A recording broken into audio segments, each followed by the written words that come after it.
working on a little project at work, and that's moving our phone system to Webex Cloud Calling. So I want to see if I can install Webex client on Tumbleweed. So here we go.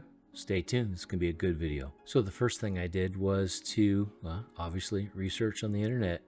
What is the possibility of downloading Webex? Well, there is Webex clients.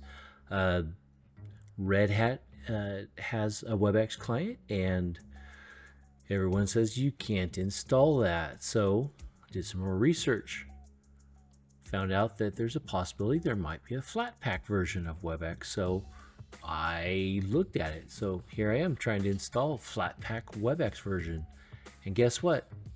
It's not found. You cannot find the repository for Cisco and Webex client specifically for with calling, so Webex client and calling, cloud calling, and search cannot find. So what am I going to do? I'm going to try to install different couple versions of Flatpak, and I still can't find anything.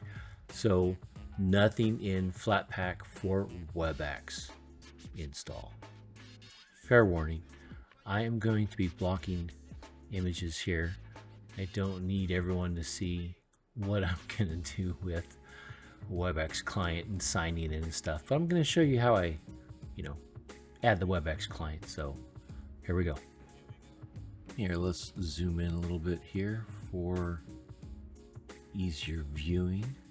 So here I am just at the Flatpak install.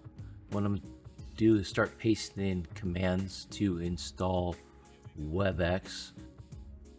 So after trying to find Flatpaks on FlatHub and Snapd, those don't exist for Cisco Webex. So what I did was try to start install the RPM, the Red Hat RPM, not Ubuntu deb file. So it's simple. Sudo zipper refresh, and then you'll install two libs, the libx screensaver, libx secret. Then we'll go to downloads. We'll do a wget and download the RPM. Then we're gonna install sudo zipper install Webex RPM. And then we're going to launch Webex, and if you need to uninstall it, of course, you'll do sudo zipper remove Webex. So that being said, it's installing. You're going to have a couple issues. I did ignore or always choose solution 1. You can see that there are like cache signature verification failed on 4 signatures. Public key is not enabled or available. Just skip those, ignored them. And then after you ignore those signatures, it all installs without an issue, I believe. Just gonna sit here and watch this go. I did speed it up a little bit so we don't have to go through all the waiting. So now try to launch it from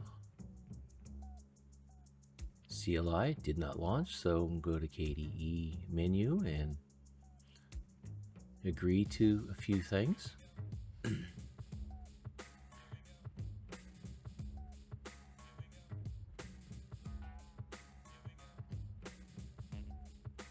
And I have my verification here that you need to do.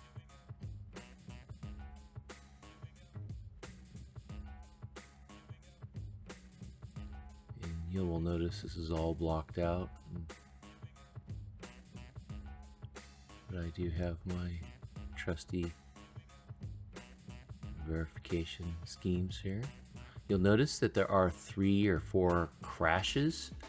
I do not know why. There's CEFs, but Webex did install, it did ask me to verify my 911 location, so that service is working.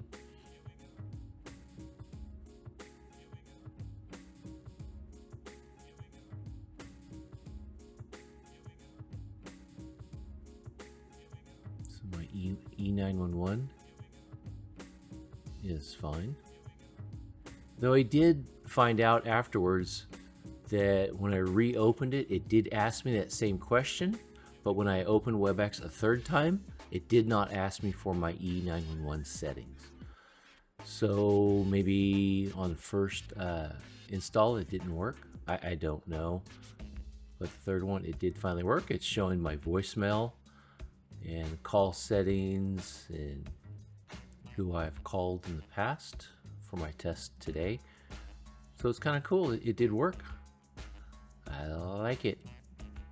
Now, I did make a couple phone calls and didn't have any issues with those phone calls. The microphone worked, the speaker worked. But it's interesting. I want to know what those errors are. It's just kind of strange to me.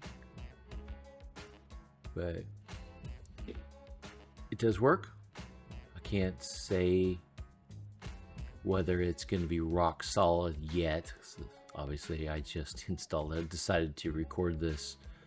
But yeah, it's kind of cool.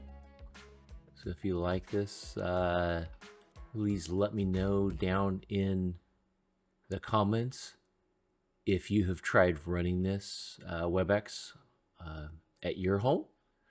And if not, let me know that too. And I'd like to know if any corporations are running Linux Webex. Of course, you all have the option of doing the web version, and I'm going to just look at that. I wasn't going to cover that because it's simply just the web, and that should work. So I'm not going to complain, but I wish that corporations like Cisco would actually support Linux. You don't have to do every distro, Flatpak or Snapd.